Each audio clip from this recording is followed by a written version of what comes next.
3박 5일간의 뉴욕 방문 일정을 마친 문재인 대통령이 어젯밤 귀국했습니다. 교착 상태에 빠진 북미 협상은 다시 본궤도에 올랐지만 이제 실질적인 비핵화 성과를 위한 후속 조치에 눈길이 쏠리고 있는데요. 관련 내용을 황재욱 민화협 정책위원장 그리고 이인배 협력안보연구원장과 함께 분석해 보겠습니다. 안녕하십니까? 네, 안녕하세요. 네. 자, 문재인 대통령 2박 3일 동안의 평양 방문이 있었고요. 지난주였고 또 이번 주에는 3박 5일 동안의 뉴욕 방문 일정을 마무리했습니다. 자, 이번에 방북 또 방미 성과 간단하게 좀 정리를 먼저 해주시죠. 네, 이번 문 대통령의 방미 성과를 세 가지로 요약을 해볼 수 있습니다. 첫 번째는 종전선언의 국제 무대의 공론화였고요. 예. 그다음에 두 번째는 남북미 3국 정상 간의 공감대가 형성이 되었다는 거. 그리고 세 번째는 가장 중요한 핵심이었죠. 2차 북미 정상회담 개최와 예. 4차 폼페이오 방북을 확정지었다는 것 자체를 저는 성과로 짚겠습니다. 예. 네. 예. 이 원장님은 어떻게 평가를 하실까요? 우선 미북 간의 교착됐던 대화가 다시 재개했던 데는 대통령님의 큰 공이 있다고 생각을 합니다. 네네. 그러나 지금까지 현재 상황으로만 본다면 북한으로부터 확실한 비핵화 신고에 대한 미국이 원하는 것을 확실하게 받지 못한 것이 있습니다. 또한 북한이 엇구자했던 트럼프 대통령으로 종전선언에 대한 확답을 받지 못한 것도 있습니다. 네. 사실은 둘 다 양측에서 봤을 때는 그 기대에 못 미치는 액면 그대로 볼 때는 그렇습니다. 그렇지만 이제 앞으로 그거에 대해서 미국과 북한이 의지에 대해서는 서로 간에 대통령을 통해서 서로가 전달받았기 때문에 예. 미국과 북한 간이 이제 서로 간의 의지를 서로 확인하는 작업을 이제 거치게 될 겁니다. 예. 그것이 지금의 대화를 이끌게 된 동력인데요. 앞으로 차근차근 그것이 진행되게 되면 북미 정상회담까지 이어질 거라고 생각이 듭니다. 예. 예. 예. 뭐 지금까지 뭐 많은 성과도 냈지만 또 지적하신 것처럼 과제도 역시 많이 남아 있습니다. 문재인 대통령 오늘 연가를 하루 냈습니다. 주말까지 경남 양산에서 휴식을 취할 예정인데, 자, 이 기간 동안 향후 이제 후속 조치, 비핵화와 관련해서 어떤 내용을 또 구상할 것인가 하는 것도 또 관심입니다. 네. 결국에는 이번에 뭐 새로운 것을 뭐 구상을 하신다거나 하지는 않으실 거예요. 왜냐하면 지금 원장 선생님께서 또 말씀하셨듯이 구체적으로 합의와 공감대는 형성이 됐지만 네. 실질적으로 이행에 문제가 있지 않습니까? 그런데 지금 가장 확실한 것은 10월 안에 폼페이오 장관이 방북을 한다라는 것은 확정이 되어 있습니다. 예. 그 확정이 이제 이루어졌는데 예. 사실 그 폼페이오 방북을 통해서 북미 간의 실질적이고 세부적인 사안들이 논의가 되고 아마 합의가 될 걸로 생각이 됩니다. 그러면서 2차 북미 정상회담에 대한 시기, 일자라든가 장소가 확정이 되면 만약에 발표가 이루어진다면 북미 간의 접점을 찾았다. 그리고 미국이 원하는 비핵화 진전이 어느 정도 북한에서 나왔고 네. 또 북한은 자기네들이 원하는 체제 안전보장 그런 사안에 대한 내용들이 미국으로 보장을 받았기 때문에 아마 폼페이오 방북 이후에 2차 북미 정상회담의 시기와 장소가 확정이 된다면 예. 아마 굉장한 성과라고 볼 수 있을 겁니다. 예. 네. 그 사이에 문재인 대통령이 미북 간의 교섭 외에 우리 한국 입장에서 교섭자 또 촉진자 역할로 북한과 또 소통할 그런 가능성도 있지 않을까요? 아마 굉장히 9월 평양 정상회담을 통해서 두 정상 간의 신뢰라든가 진정성이 충분히 소통이 되었다고 저는 생각합니다. 예. 그렇기 때문에 어려운 문제라든가 뭐 또 그런 사안이 생겼을 때마다 아마 서로 소통을 하지 않을까. 그러면서 한반도의 완전한 평화 체제 구축을 위해서 두 정상이 아마 같은 길을 가게 될 것이라고 예. 생각합니다. 예. 뭐 남북 정상 간의 한 라인이 곧 가동될 것이다 이런 이제 전망도 나오고 있었는데요. 근데 지금 이런 가운데 어제 뉴욕 유엔 본부에서 열린 장관급 회의에서 이 폼페이오 장관이 북핵 외교의 새 시대가 열렸다라고 얘기를 해서 눈길을 끌었습니다. 이 발언을 먼저 들어보고 또 얘기를 이어가도록 하겠습니다. Past diplomatic attempts to halt North Korea's nuclear and ballistic missile development were unsuccessful. But now we are at the dawn of a new day. The path to peace and a brighter future is only through diplomacy and only denuclearization. That means any other path North Korea may choose will inevitably lead to ever increasing isolation and pressure. 예. 폼페이오 장관의 방북이 이 북미 정상회담까지도 이제 연결될 것이고 상당히 이제 중요한 역할을 하게 될 텐데 지금 폼페이오 장관의 얘기를 들어보면 이 방북했을 때도 그렇고 앞으로의 이 대화들이 좀 더 진전될 수 있다라는 기대를 갖게 되는데 어떻게 보세요? 저는 별로 특별하게 들리지는 않습니다. 사실 그래요? 외교관으로서 사실은 할 수 있는 만에 최적화된 표현이다. 그러니까는 새 시대에 대한 희망, 새 희망을 이야기하지만 그 말미에 나오는 이야기가 프레셔 이야기는 여전히 따라붙어 있다는 거죠. 그러니까는 결국은 그 행동은 북한에게 달려 있다. 북한이 어떤 의지를 보이는가에 따라서 새 시대가 열릴지 프레셔가 계속 될지는 일단 여전히 협상의 여지에 있다. 외교적인 방법으로 계속 가겠다. 그 이야기를 하고 있는 상황이라서 여전히 외교관으로서 외교부 수장으로서 가장 그 적합한 표현을 하고 있는 것이고 섣불하게 속단할 만한 지금 언사는 아니라는 생각은 듭니다. 굳이 지금 평양으로 가야 할 시점에서 굳이 더 큰 뭐 약속을 하거나 뭐 잘해주겠다 이야기할 필요는 없는 상황이기 때문에 뭐 외교 수장으로서는 더 이상 이야기하기는 곤란한 상황이기도 할 거고요. 근데 과거에 이제 북핵 외교는 실패를 했지만은 이제 새 시대의 새벽이 밝았다라고 했거든요.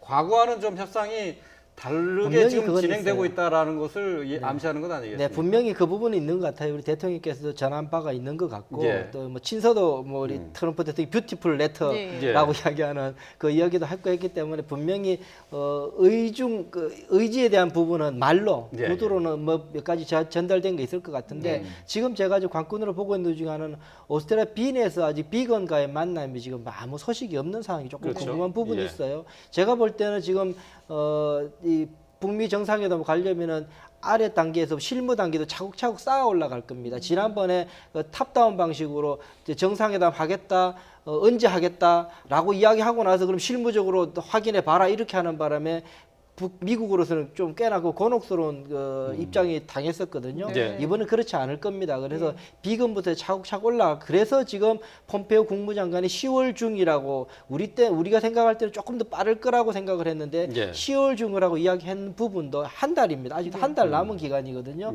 그 기간 동안에 비건과의 실무 협상을 통해서 한 번 더 확인되고 그것이 확인되는 속에서 폼페이오가 평양을 가지 않을까. 제가 볼 때는 아주 급박한 12월 초는 비건과의 협상이 어떻게 될까에 따라서 10월 초는 아닐 수도 있겠다라는 생각 조금 저는 해보게 됩니다. 급할 것 없이 이제 좀 신중하게 단계 밟아 나가겠다라는 그런 미국의 입장이라고 분석을 해주셨는데 그래서 그런지 아직까지도 이렇게 뭐 전망을 조금 밝게 하는 말들은 나오고 있습니다만은 대북 제재에 대해서는 확고하게 아직까지는 유지를 해야 된다 이런 입장을 보이고 있거든요. 네, 지금 가장 중요한 거는 김정은 위원장의 초청을 이루어지는 폼페이오 장관의 4차 방북입니다. 그 방북이 이제 확정이 되어 있기 때문에 지금 뭐 날짜는 며칠이다라고 나와 있지는 않지만 그 회담에서 과연 미북이 어떠한 것들을 주고받느냐라는 건데 폼페이오 장관의 저런 그 표현이나 그 말 자체를 뭐 외교적인 수사로 볼 수도 있지만 저는 다르게 해석을 하거든요. 뭐냐면은 미국 정권 역대 정권에서도 북한의 현재 핵에 대해서 해결한 정권이 없습니다. 그렇기 때문에 지금 북한에서는 자기네 스스로 동창리 미사일 시험장과 발사대를 폐기하겠다. 그다음에 상응 조치에 따라서 영변 핵시설을 완전히 폐기하겠다고 얘기를 했거든요. 그런데 추가로 이번에 폼페이오 갔을 때는 현재 핵이라는 건 뭐냐면 ICBM 해외 반출이라든가 그 내용도 추가적으로 저는 포함이 될 거라고 생각을 해요.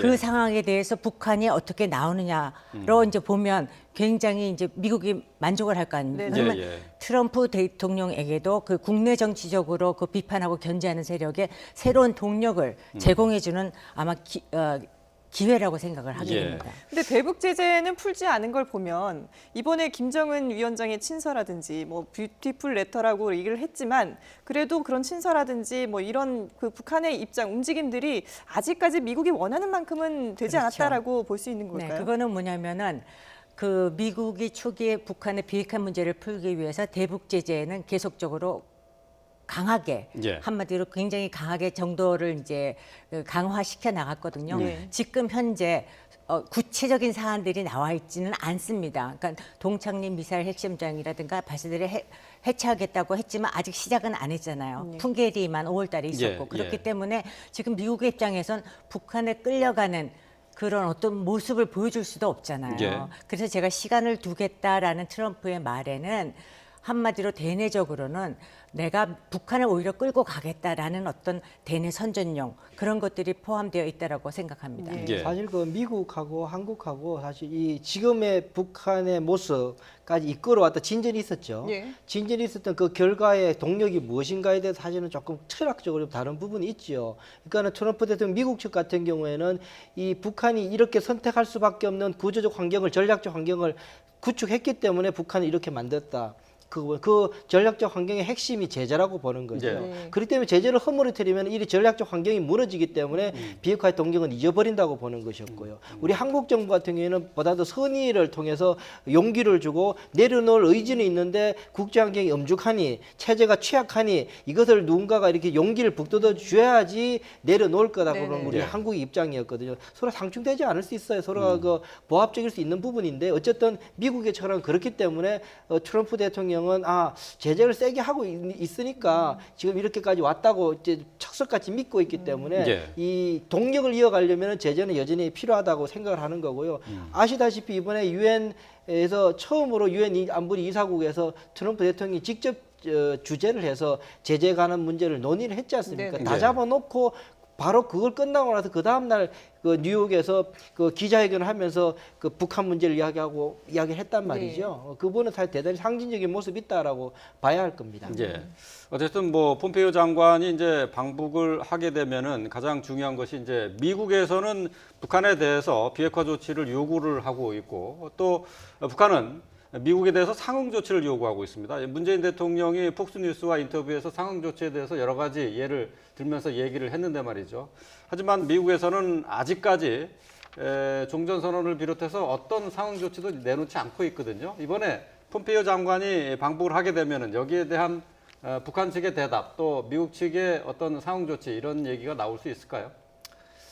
글쎄, 저 지금까지 미국의 태도로 보면 한 발도 양보한 느낌이 있지는 않습니다. 그러니까 실질적 조치에 있어서 이 한미 연합 훈련을 중단하는 것 이후에는 사실은 그렇게 지금 움직이질 않고 있거든요. 네. 특히나 우리 대통령께서 강조하고 계시는 종전 선언에 대해서는 미국 조야에서도 그렇고 굉장히 강고한 입장을 갖고 있는 걸로 지금 보여집니다. 그래서 종전협정은 마지막 단계에서 아마 이루어질 가능성이 높아서 예. 그 부분에서는 북한이 별로 기대하기는 어려울 거라는 생각이 들고요. 네. 단지 이제 이 대화 국면을 끌고 가는데 얼마나 속도를 붙일 것인가에 달리 있지 않겠느냐 생각이 들어서요.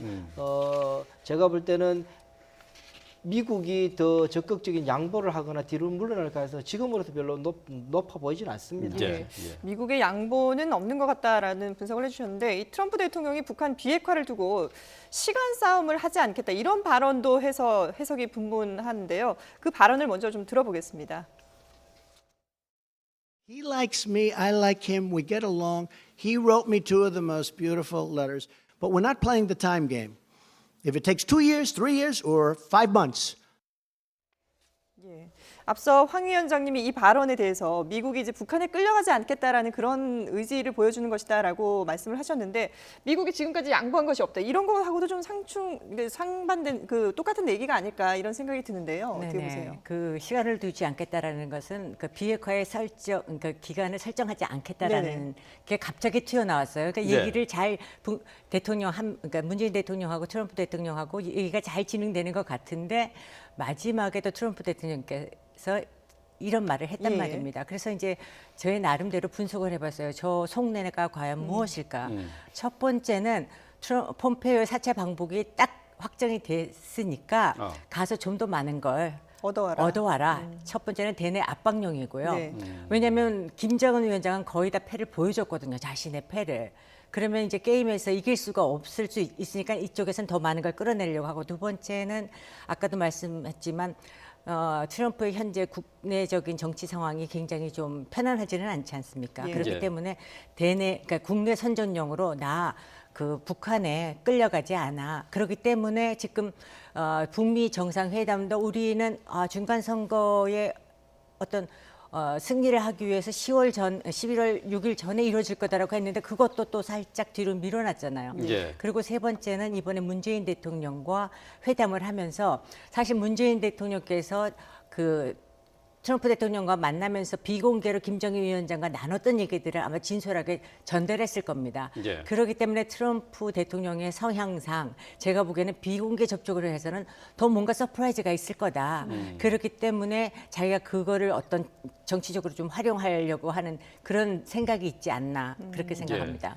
어제 트럼프 미 대통령의 저 기자회견 중에 나온 시간 싸움을 하지 않겠다라고 했던 것을 어떻게 해석할 것이냐 가지고 이제 해석이 분분해요. 일단은 북한 측에서 핵리스트 신고 같은 뭐 파격적인 제안이 있지 않았겠느냐, 또는 뭐 미국이 그동안의 입장에서 벗어나서 동시 조치, 북한이 요구하고 있는 동시 조치를 받아들인 것 아니냐, 해석이 여러 가지로 갈리고 있는데 어떻게 보세요?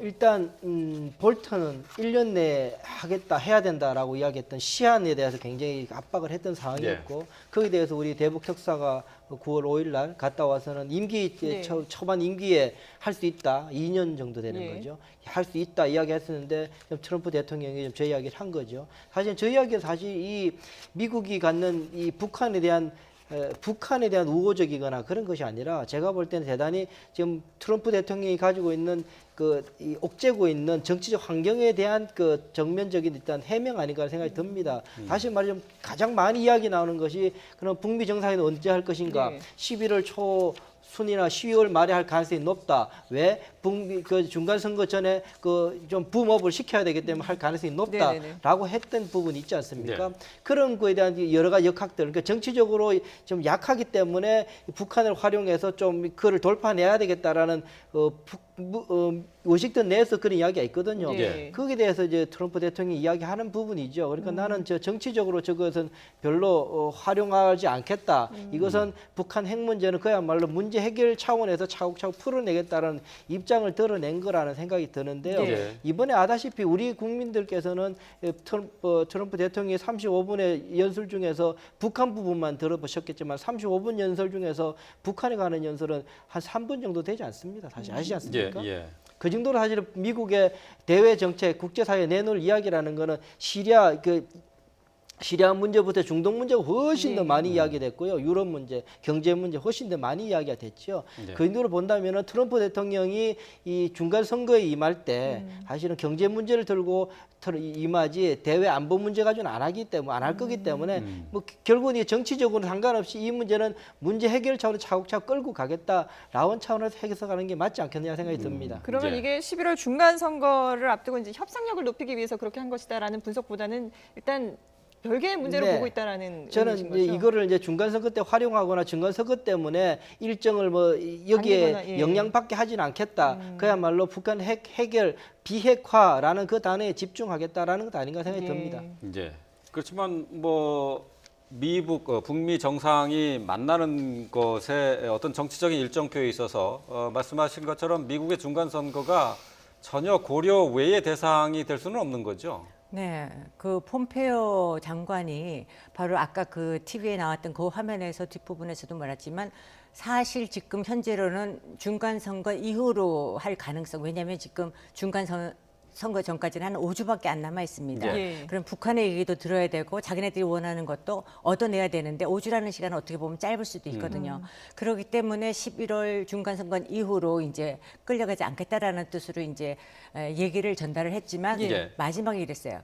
10월까는 10월 안에 북미 정상회담이 이루면 좋지 않겠느냐라는 말도 했습니다. 네. 네네. 그렇죠. 이런 거죠. 그러니까는 분명히 북한 핵 문제를 선거 때 확실하게 띄우려 그러면 북한의 실질적인 그에 대한 확신이 있어야지 그 북한 핵 문제를 워싱턴에서 정말 띄우게 될 겁니다. 네. 실질적인 성과가 있어야 네, 된다. 중간 선거도 중요하지만 트럼프 대통령 재선이 훨씬 더 중요하죠. 예, 그런데 예. 이번에 띄우려고 뭐 워싱턴에서 만약에 아니면 김정은 위원장 2차 북미 정상회담이 중간 선거 전에 이루어졌는데 그 이후에 1년 반 동안에 비핵화에 대한 실질적인 조치가 없거나 이번에 중간 선거 때 모면하려고 그랬다가 재선 때는 훨씬 더 큰 불안이 올 수 있거든요. 네. 그렇기 때문에 지금 시기는 저도 확정할 수는 없지만 트럼프 대통령은 이번에 활용하려고 그러면 확실하게 그야말로 확실하게 이게 확신이 있어야지 이 북한 핵 문제에 대해서 세게 정치 공간에다 띄워놓지 아니면은 그건 계속 뒤에서 로키로 갈 가능성이 높다고 저는 보는 거죠. 예. 예. 알겠습니다. 자, 이렇게 이제 북한 비핵화와 관련된 얘기를 나눠봤었는데 유엔 무대에서 또 나온 얘기들이 있죠. 유엔 총회에서 일본 아베 총리의 연설 내용도 상당히 관심을 끌었습니다. 지난해 연설과 상당히 달라졌기 때문에 더 눈길을 끌었는데요. 지난해 연설, 그리고 이번 연설 이어서 한번 들어보시겠습니다. 必要なのは対話ではない圧力なのです。今や北朝鮮は歴史的好機をつかめるか否かの岐路にある。手つかずの天然資源と大きく生産性を伸ば 예. 자, 아베 총리 이번에 이제 3선까지 성공을 했는데 그동안에 일본이 이 북한 비핵화 한반도 문제에서 좀 약간 소외된 게 아니냐라는 그런 분석들도 있었고 실제 일본에서 내에서도 이제 그런 비판들이 있었는데 이번에 북한과의 국교 정상화를 통해서 이런 역할을 좀 적극적으로 이제 해보겠다 이렇게 분석을 하면 될까요? 네, 이제 아베 총리는 계속적으로 북한에 러브콜을 보냈어요. 네. 그러니까 한마디로 정상 간에 좀 만나자. 그런데 북한에선 이렇다 할 반응을 보이지 않았었죠. 예. 그러니까 지금 한반도를 중심으로 해서 동북아 중에 남북, 미중 굉장히 네. 깊숙이 발을 담갔고요. 그렇죠. 그것도 러시아도 굉장히 북한 쪽의 입장에서 굉장히 대변하는 역할을 이번 국제 무대에서도 해줬습니다. 네. 근데 일본의 그 아베 총리는 결국에는 북일 정상회담을 통해서 북일 수교까지 가고 싶어하는 거거든요. 그 이유는 한반도의 평화 체제의 구축이 되고 미북 간의 관계가 개선이 될 경우에는 굉장히 우리가 지금 상상할 수 없을 정도의 이제 여러 가지 상황들이 전개가 될 겁니다. 거기에 자기네들 몫을 챙기고 싶어하는 거겠죠. 예. 그런 경우에 지금 북일 간에 해결돼야 될 문제는 2002년 고이즈미 총리가 그러니까 북일 평양 선언을 통해서 그때 북미 수교까지 이어지려고 했었었는데 이루어지지 않았었습니다. 예. 그때 그 선언에 담긴 건 뭐냐면은 서로 간의 적대 관계를 청산을 하고 식민지 과거 보상하고 사죄하겠다. 그다음에 일본이 가장 중요하게 생각하는 게 일본인 납치자 문제거든요. 예. 결국에는 아베 총리도 그 세 가지 문제를 중점적으로 가지고 북한과 만나려고 할 겁니다. 그런데 이제 북한이 결정을 해야 되는데 과연 지금 상황에서 미북 간의 관계가 더 그 협의나 회담이 중요하기 때문에 지금 일본은 아마 차후로 넘기지 않을까. 보면 일본으로서는 북한 문제는 이래도 좋고 저래도 좋은 수입니다. 왜냐하면 무슨 말씀인가 하면 일본 북한에 그 도발이 했을 때는 미사일이나 그 핵 문제를 핵 위협을 강조하면서 평화연법을 개헌의 동력으로 삼을 수 있기 때문에 좋고요. 예. 예. 또 좋아지면은 일본 납치자 문제에 대해서 강하게 압박할 수 있기 때문에 정치적으로 도움이 되고요.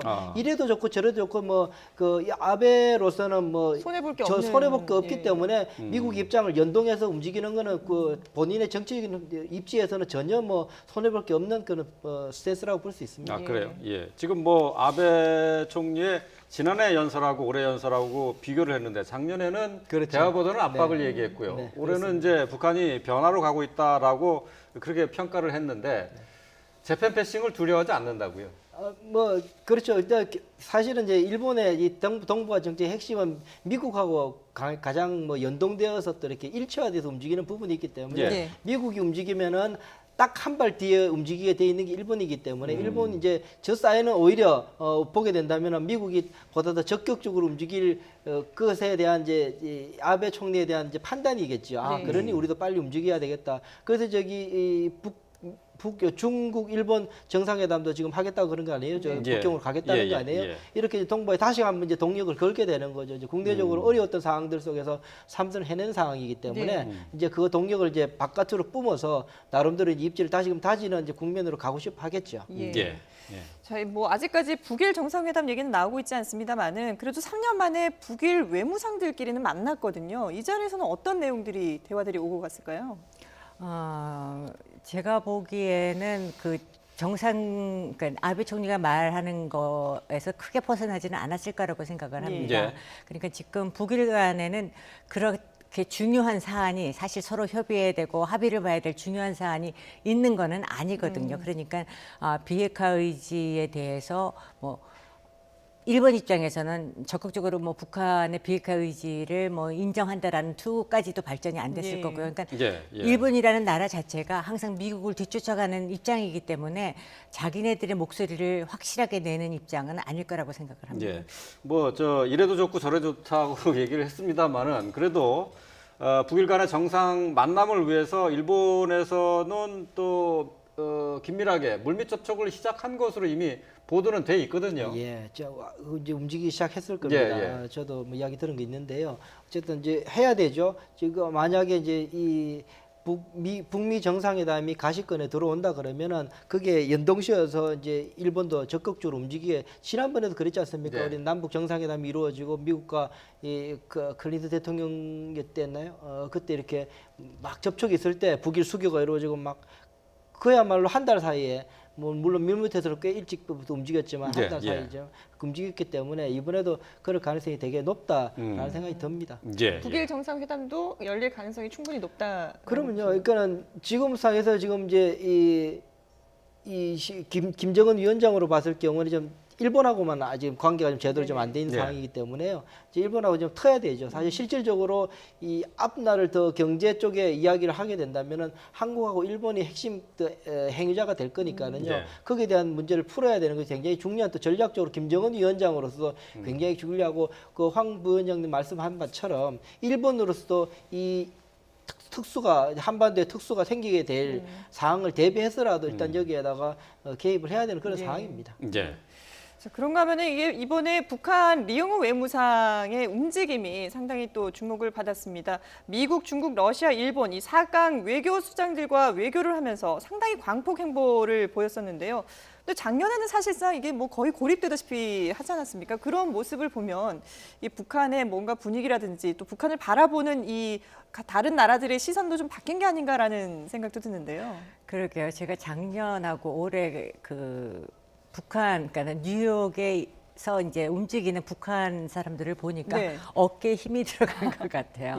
예. 그게 뭐냐면은 일단은 그 리 부상이 공항에 내릴 때부터 의전부터 달랐었잖아요. 그만큼 이제 미국에서 그 뭐랄까 중요시한다, 중시한다라는 느낌을 아마 본인도 받았을 거고요. 네. 그만큼 북미 간에 굉장히 중요한 의제들이 있기 때문에 그걸 회담하러 온 사람들에 대한 대접도 그랬던 것 같아요. 그러니까 리용호 부상이 이제 왜 김영철이 안 오고 리용호 부상이 나왔느냐. 근데 네. 결국에는 김영철 라인에 리용호 부상도 있고 예. 그다음에 나중에 지금 현재 시작은 안 됐지만 빈 채널 거기에서는 최선희 이제 과정이 나갈 거라고 생각합니다. 결국에 북한의 외교를 움직이는 것은 김영철, 리용호, 최선희 그 세 사람이 핵심이 돼서 움직일 것이고 그러니까 리용호 부상 같은 경우에는 우리가 지금 세상이 달라졌다라는 건 2017년에 한반도에서도 군사적인 충돌 위협이 굉장히 가중되었었잖아요. 예. 그다음에 트럼프 대통령의 발언조차도 연설조차에서도 북한을 갖다가 아주 뭐 로켓맨이다, 예. 아주 적대시하고 전쟁을 일으키겠다 얘기를 했는데